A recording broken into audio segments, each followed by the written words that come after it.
What we're seeing in the 21st century is a series of forces come together to create the perfect storm. One of them, I think, is the hollowing out of values as Western civilization becomes increasingly secularized. One of the things that neither science nor technology actually do, or the market economy or the liberal democratic state, is answer the three big questions every reflective individual must ask themselves at some time. Who am I? Why am I here? How then shall I live? And religion, as it were, comes to enter and attempt to fill that vacuum. The second thing happening somewhere away in the Middle East, in Africa and in Asia, is kind of religious counter-revolution against secular nationalist regimes that have been seen in various countries simply not to have delivered on their promises. And if secularity won't work, goes the theory, let's get back to religion.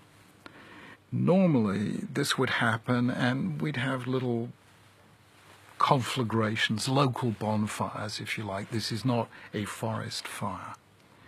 But something has happened to turn those little local bonfires into something huge and very threatening.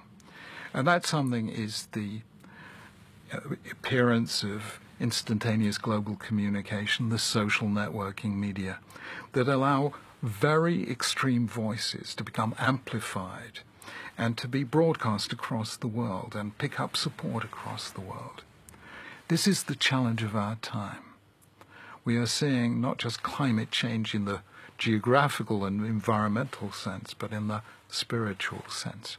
Religion that used to be a gentle breeze has now become a very dangerous hurricane. So the real question is, what do we do confronted by a threat of this proportion? Number one, I think we have to go out to young people and deliver a message of love as powerful as the message being delivered by the preachers of hate. It really has to speak to young people today. And we have to use the same social networking, the same technology as the extremists, and we've got to do it as well and better than they do. And that's not an impossible challenge, because young people are naturally altruistic. They do not want to have to fight. They want to be able to build rather than destroy. Secondly, we have to share a religious message across a much broader public.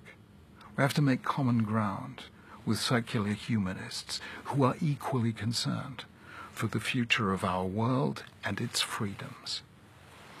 And thirdly, I think we really have to work at friendship and respect across the faiths.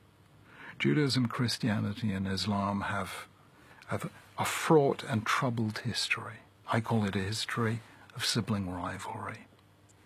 The time has now come to move beyond that.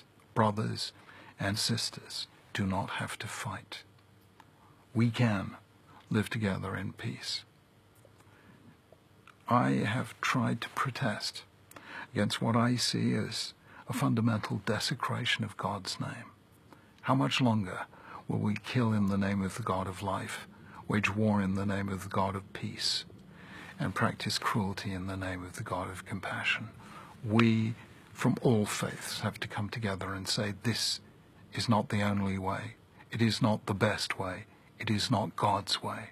And it is not the way that will allow us to build a gracious future together.